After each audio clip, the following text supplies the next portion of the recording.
tinha 38 anos. E eu precisei entender isso. Eu precisei fazer mudança na minha vida. E tudo na nossa vida, tudo que fazemos, tudo precisa ter decisão. Todos os nossos caminhos, todas as nossas ações, elas precisam ter decisões. Eu tive um primo que estudava para concurso público. E chegou uma hora que ele falava assim, que eu perguntei, Márcio, mas que você continua estudando para concurso público, sendo que você já passou em primeiro lugar no concurso público? Eu falava, porque eu prometi para mim mesmo que eu nunca mais ia perder a posição no primeiro lugar. E ele continuava estudando, e continuava fazendo provas todos os anos, só para ter certeza de que ele continuava dominando o que ele havia prometido dentro dele. Era um desafio dele com ele mesmo. Não era um desafio para ninguém, era um desafio dele com ele mesmo. E nessa jornada da semana passada, nós também falamos sobre o que se espera de quem aplica esse tipo de conteúdo. O que se espera é que 74% das pessoas que aplicam esse conteúdo firmemente, elas se sentem mais motivadas na sua vida. 69% começam a cuidar mais da sua saúde física. 71% gerenciam melhor a sua energia mental e gerenciam de forma de sucesso. 68% gerenciam sua energia física com sucesso. 56% são mais produtivos no seu trabalho. E 51% têm a sua resistência ao estresse melhorada. E aí a grande pergunta é, por que não 100% em todos? Porque existem pessoas que participam, que participaram. Existem pessoas que não fizeram o compromisso de ter alteração do seu dia a dia. Eu entendo meu corpo como sendo uma bateria, 100% bateria no cérebro. E eu começo o dia, na maioria das vezes, com a minha bateria cheia. Mas vai passando o dia, minha bateria vai perdendo carga. Eu tenho como propósito de vida minha família. Nem sempre foi assim. Mas eu tenho hoje como propósito de vida minha família. E o que acontece quando eu chego em casa, depois de estar com a minha bateria cheia e ter perdido carga da minha bateria durante o dia? O que acontece se eu não gerenciar a bateria? Acontece que eu chego em casa com as últimas energias existentes ali. E no lugar onde eu entendi como propósito de ser um lugar importante para mim, eu chego nesse lugar sem energia, porque eu não consegui gerenciar melhor as minhas energias. E aprendi com a vida de que algumas coisas me tiram energia. Primeira delas, fofoca, Tiaguinho, fofoca. Fofoca me tira energia. Falar mal das pessoas, ouvir histórias ruins das pessoas me tira energia. Então eu decidi que eu precisava tirar isso da minha vida. Eu decidi que existem pessoas que não me faziam bem e que conviver com algumas pessoas me tiravam energia séria. E foi importante retirar essas pessoas da minha vida. Descobri que alguns trabalhos não me faziam bem. E mesmo sendo financeiramente importante, decidi também não dar aquilo. Porque na nossa vida ela precisa ser todo o tempo de decisão. E a gente precisa administrar melhor. Por favor, passa o slide, por gentileza. Isso. E qual que é o objetivo desse último dia de série? É que você ampliar a sua capacidade de atuar em ambientes de alto estresse. E ainda assim se comprometer com a sua saúde e com a sua fidelidade. Viver num ambiente de estresse é o que a gente vive. Nós moramos em São Paulo. Como não viver num ambiente de estresse? Como não temos estresse no trabalho? Como não temos estresse na nossa família, no nosso dia a dia? Mas o segredo desses 2 dias é que mesmo tendo o estresse, você consiga administrar de tal forma que ainda assim você tem saúde e você tem felicidade. E o outro é ampliar a sua capacidade de realizar mudanças pessoais. Coisas que acontecem o tempo inteiro na nossa vida. Chefe novo, emprego novo, atividade nova, o trânsito que mudou o caminho, e agora você precisa ter um novo caminho para chegar onde você queria.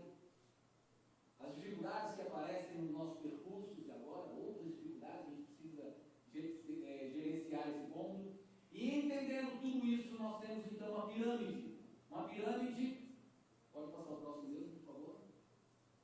pirâmide de quatro áreas da nossa vida, onde a primeira área é o físico. Nada se constrói na nossa vida se nós não tivermos um físico bem estruturado. É o nosso alicerce físico.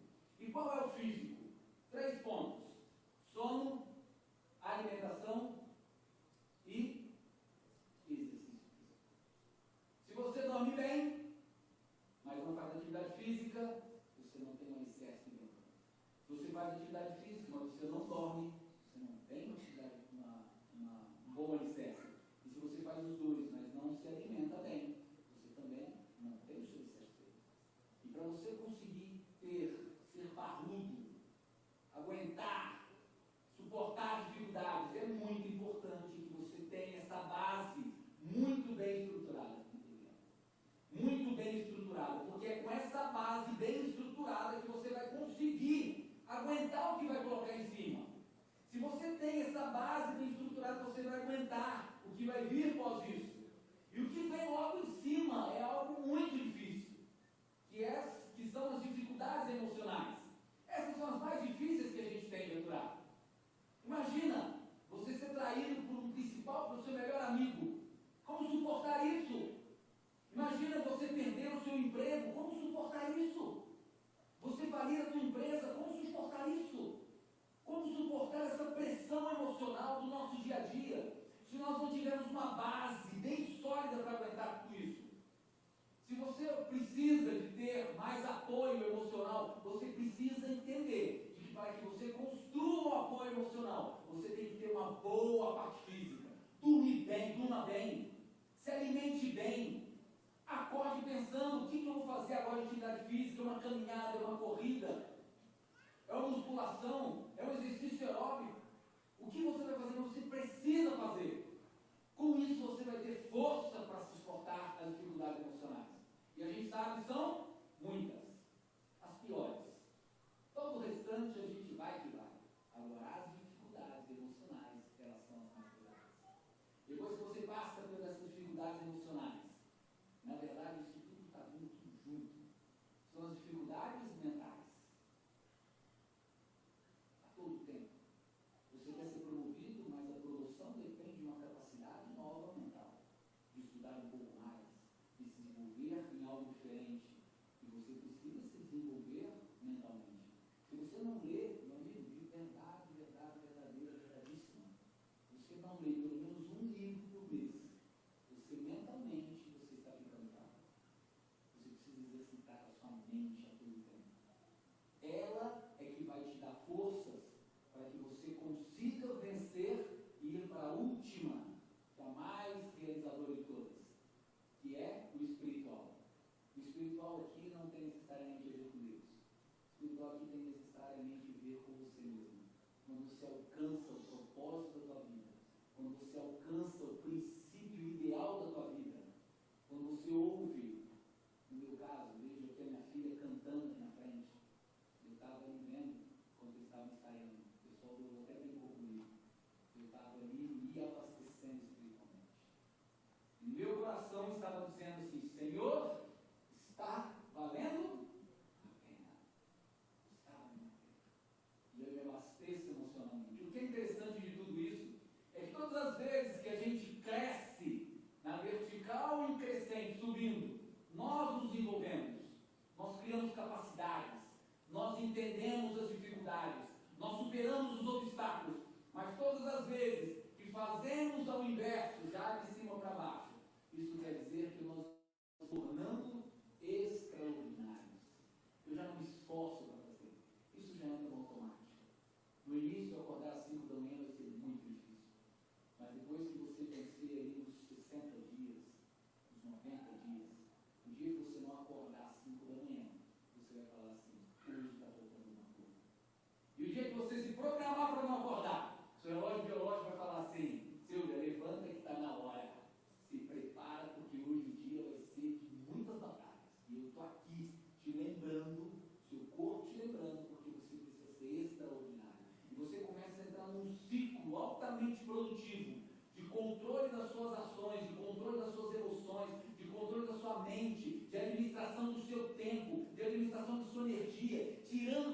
conversa de lado, focando no que tem interesse, no que realmente é importante. Quantas horas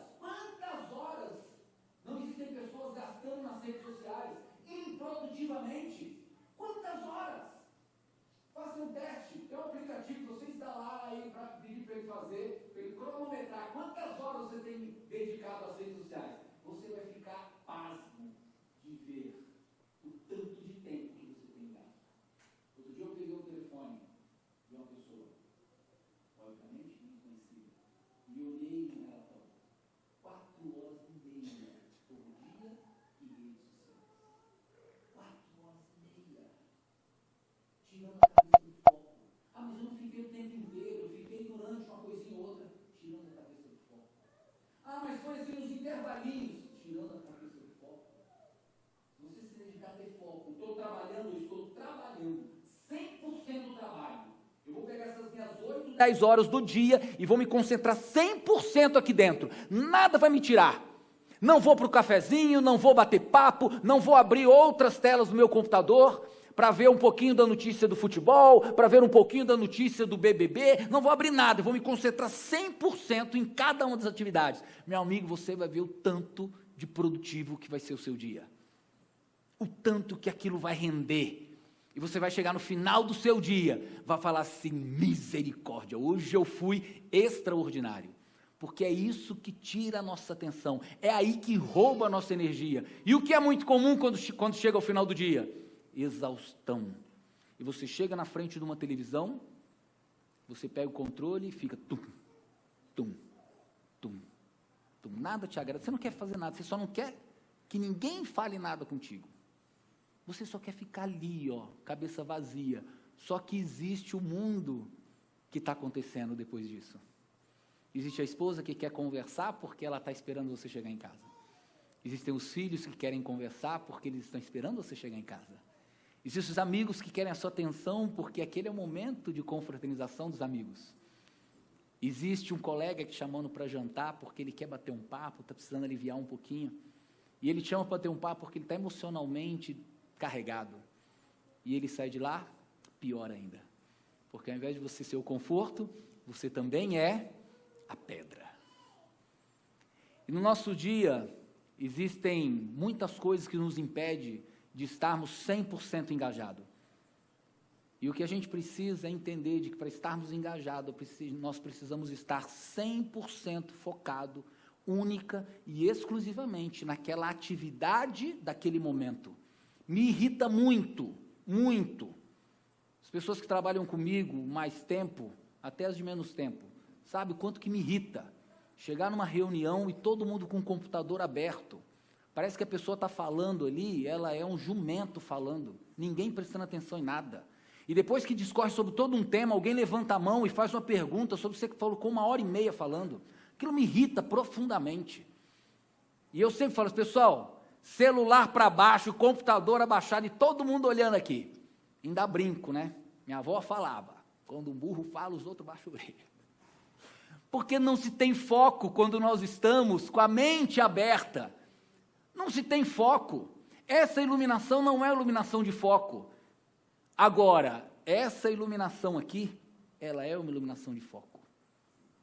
O meu amigo ali, se ele quiser, ele coloca só numa pessoa, olha, puff, como se fosse um raio laser. Tum. Essa é a iluminação de foco. Nós não podemos ter uma iluminação como dessas lâmpadas aelógicas. Não podemos, a gente tem que ter uma iluminação de laser focado em cada atividade que nós formos fazer. Nós não somos produtivos quando nós somos multitarefas. Nós não somos produtivos.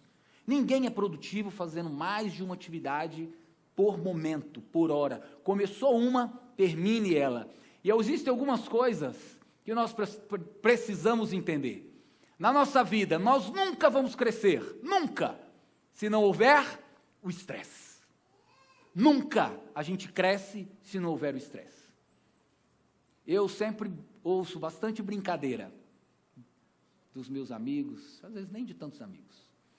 Flávio, conta pra gente aí, o que você está aplicando? Ninguém vê. Estou doente, eu saio para a academia. Eu estive com Covid, academia fechada, porque eu precisava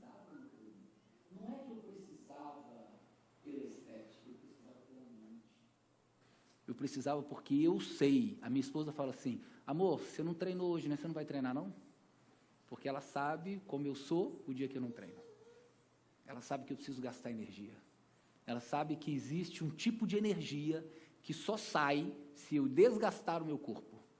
Você nunca vai crescer profissionalmente se você, independente da idade, não se desafiar a fazer uma língua diferente, a fazer um curso diferente, a entrar numa graduação diferente. Isso se chama um estresse novo. Nada na nossa vida nós crescemos se não houver estresse. Nada na nossa vida. Tudo precisa ter estresse, tudo precisa ter desconforto, tudo precisa sentir o cansaço, precisa sentir o suor, precisa sentir a dor, tudo na nossa vida. Você sabe, você não chegou até aqui simplesmente pelo acaso da sorte. Se você olhar um pouquinho a sua retrospectiva, você vai ver o quanto que você precisou passar pelas dificuldades, passar pelas provações, quanto joelho no chão orando a Deus. Senhor, cadê essa porta?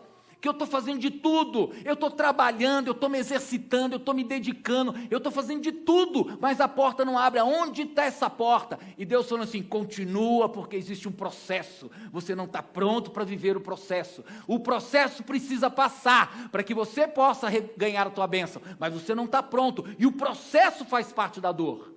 A dificuldade da nossa vida é administrar o quanto de dor eu preciso ter para poder alcançar o sucesso. E aí é que vem o segredo, Nós precisamos nos estressar, mas nós precisamos nos recuperar. Se você viver uma vida altamente no estresse, você vai trocar o crescimento pela dor. Durante esse curso que eu fiz, o treinador ali da academia, ele falava para mim assim, Flávio, o segredo é o seguinte, são 4 exercícios para cada grupo muscular. Para cada exercício que você fizer, você precisa fazer 4 repetições. Para cada repetição, de 8 a 10. Se você fizer menos que 8, está muito pesado, vai machucar. Se você está fazendo mais de 12, está muito leve, não está valendo de nada. Mas se você fizer abaixo de 8, vai machucar. E se você machucar, a recuperação é muito maior. E quando você fizer certinho, você precisa ficar 24 horas descansando aquele músculo. Porque se você continuar estressando aquele músculo, ele vai machucar. E se ele machucar, a recuperação é muito maior. E dependendo da recuperação, você precisa ainda ter tratamento médico, tratamento medicamentoso, e isso não vai fazer bem. Ou seja, para todo estresse, precisa haver recuperação. A Bíblia fala sobre isso. A gente negligencia, mas a Bíblia fala, 6 dias você trabalha. 6 dias, meu amigo, é para trabalhar. Mas existe um dia que você precisa descansar. E é um tipo de descanso que a Bíblia chama de deleite. A gente crente, a gente confunde o descanso em deixar de trabalhar fora e trabalhar na igreja. Errado. É descanso. É descanso de tirar uma sonequinha com a esposa. É descanso de sentar um pouco com a família para bater um papo. É descanso para passear e falar assim, hoje eu não vou na igreja, eu vou fazer um passeio com a minha família, nós vamos viajar, vamos fazer uma caminhada ao ar livre, e a gente vai curtir aquela caminhada, nós vamos parar para tomar uma aguinha, nós vamos levar aqui um reservatório, uma aguinha de coco, a gente vai parar para tomar uma aguinha de coco, a gente vai ficar olhando as belezas que Deus fez. É descanso, descanso da mente, descanso da alma, descanso do espírito, descanso do corpo, mas a Bíblia diz que são 6 dias para nós trabalharmos, ou seja, o corpo aguenta.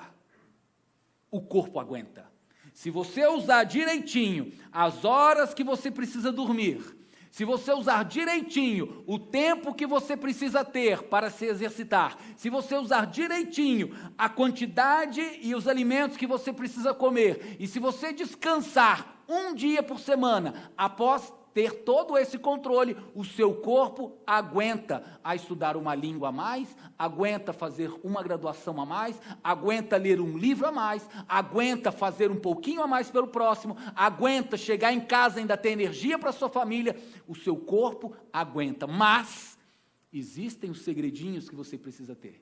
Se você não cuidar dos segredinhos, o seu corpo não vai conseguir chegar até lá. E então, estresse, recuperação. Estresse, recuperação. E sabe o que acontece quando fazemos isso? Nós aumentamos a nossa quantidade de atividades, porque nós estamos colocando o nosso corpo por um estresse, uma recuperação, e aquele novo estresse já não é o mesmo.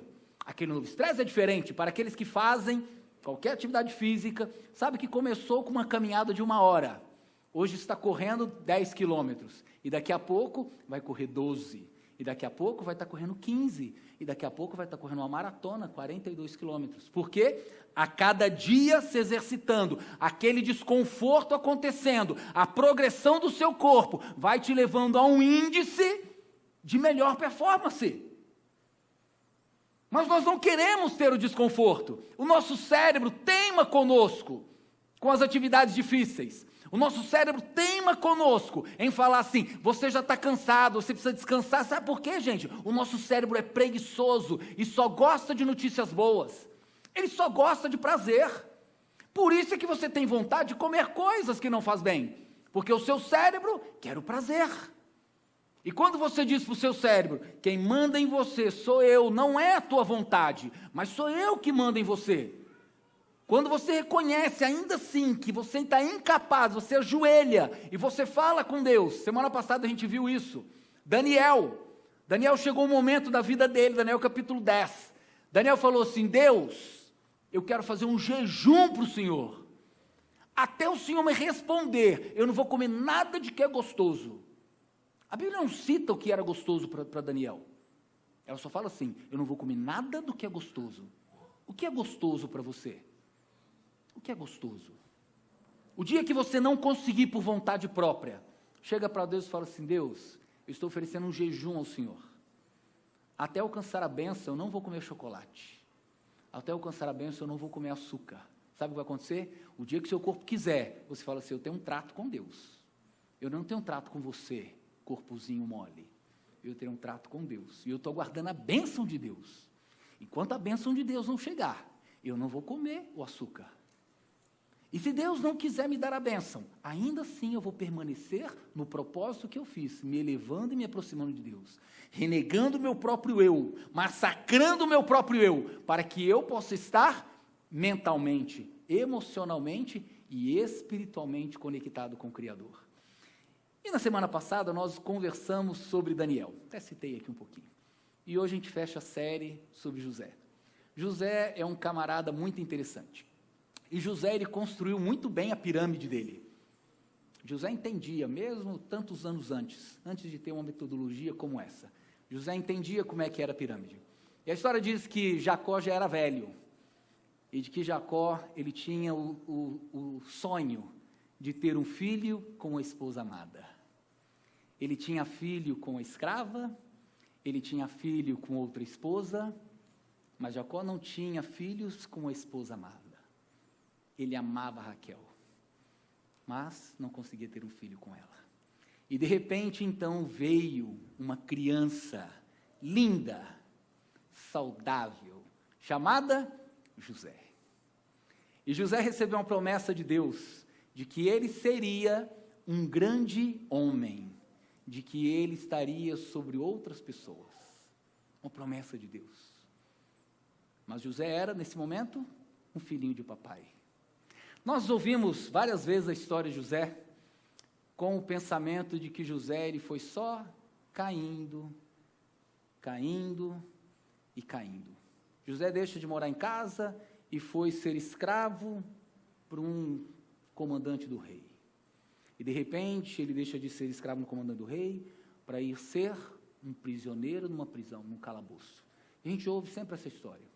E no final do ano passado eu estava buscando uma conexão com Deus e Deus me deu uma visão diferente de José. E foi um bate-papo longo, de mais de 2h30 com Deus. E Deus falou para mim assim, Flávio, eu prometi para José de que ele estaria por sobre as outras pessoas. Para ele chegar até aqui, para ele alcançar, ele precisaria vencer algumas batalhas. E em todos os momentos da vida de José, José foi sendo promovido na carreira dele. Pensa bem. José deixa de estar ali na casa dele como filhinho de papai, e José agora passa a governar sobre uma casa de um homem hiperpoderoso, do general do principal exército daquele planeta, do mundo naquela época. José agora começa a servir Potifar, e Potifar olha para José como escravo e fala assim: José, eu gosto tanto de você, que eu estou te promovendo agora, você vai cuidar de toda a minha casa, José. Você não vai ser mais um escravo, mas você vai comandar tudo. A única coisa que eu vou fazer, a única coisa acima de você, serei eu aqui em casa. Eu não quero nem me preocupar com o que eu vou comer ou com o que eu vou beber. Tudo está sobre as suas ordens. José então recebe a primeira divisa, ou a primeira faixa. Sai da branca e vai para a faixa amarela. E agora recebe a sua primeira faixa, como agora o responsável por organizar uma casa com vários empregados. Aquele homem era hiperpoderoso. Depois do rei, depois de repente do governador, vinha o grande general. E ele comandava toda aquela casa, todos os escravos, tudo o que acontecia. Mas aconteceu um problema. E Deus olhou para José e falou assim: José, essa fase você já dominou. Eu preciso trazer você agora para uma fase nova da tua vida. Você vai deixar de ser o administrador de uma casa para você ser o administrador da principal penitenciária que existe no mundo daquela época. Eu preciso te tirar desse conforto que você está vivendo, porque para você alcançar o seu propósito de vida, você precisa saber administrar pessoas diferentes. Você precisa saber administrar em ambientes desafiadores. E você vai sair de uma casa onde está tudo em ordem, para você agora comandar assassinos, para você ter debaixo de você pessoas que maltrataram os outros, ladrões, pedófilos. Porque agora eu quero te colocar numa fase muito mais desafiadora. Porque se você conseguir administrar essa fase, que vai ser um caos, eu vou fazer você ser promovido novamente e ganhar uma faixa nova. José vive ali durante um período, naquele lugar, na prisão, escravo, mas comandando toda aquela penitenciária. Tudo que acontecia ali dentro, tudo que entrava, tudo que saía, todos os movimentos, as celas que abrem, quem pode tomar o sol, quem vai ficar no calabouço, tudo era organizado pela cabeça de José. As pessoas respeitavam José naquele ambiente. José tinha autoridade sobre todas as pessoas, mesmo sendo um escravo, mesmo também sendo um prisioneiro. José tinha domínio sobre todas as pessoas e tudo que acontecia ali dentro. Quando José já estava maduro, venceu aquele estresse, quando José já havia suportado aquela dificuldade, Deus chega para José e fala: José, chegou a hora de eu te promover de faixa. E Deus chega para José e fala o seguinte: José, agora você vai ser governador de todo o Egito. Abaixo do faraó, somente você. Mas ainda não é o fim da tua caminhada. José deixa de ser o filhinho de papai para José ser o responsável pela principal casa daquele local, pelos empregados. Potifar era o homem mais poderoso que existia, agora José é o administrador de tudo de Potifar. José sai da administração de Potifar e José vai administrar uma grande empresa, uma grande penitenciária, vai conviver com ações diversas, com pessoas diversas, com problemas diversos. Quando José está pronto dentro daquela penitenciária, Deus chega para José e fala: agora você está pronto para governar o Egito. E Deus coloca José como governador do Egito. Quando José alcançou a perfeição de governar o Egito, Deus chega para José e fala: agora é a última fase. Agora, José, você vai pegar a faixa preta, porque eu vou te colocar como administrador do meu povo. Os filhos de José, Manassés e Efraim, fazem parte da descendência de Jacó. Jacó tira 2 dos seus filhos e coloca 2 dos filhos de José. José alimenta o povo de Deus. José provê ao povo de Deus. José tira o povo de Deus da dificuldade, da calamidade e traz o povo de Deus para morar no lugar mais gostoso que existia. O lugar onde havia árvores, o lugar onde tinha plantações, o lugar onde tinha relva. Gótzen era o lugar perfeito para José. José traz então os seus pais, os seus irmãos, todos os seus parentes, coloca todos eles dentro de carretas e traz todo aquele povo e coloca para viver no lugar. Deus chega para José e fala: chegou agora ao limite.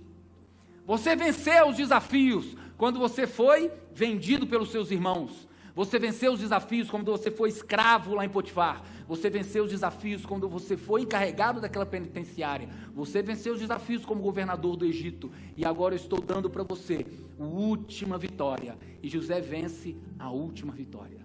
José controlava o seu corpo. José sabia o que ele precisava comer, sabia como se vestir, sabia como se alimentar. As atividades físicas que ele poderia ter. Por isso José não entrou no estresse da depressão.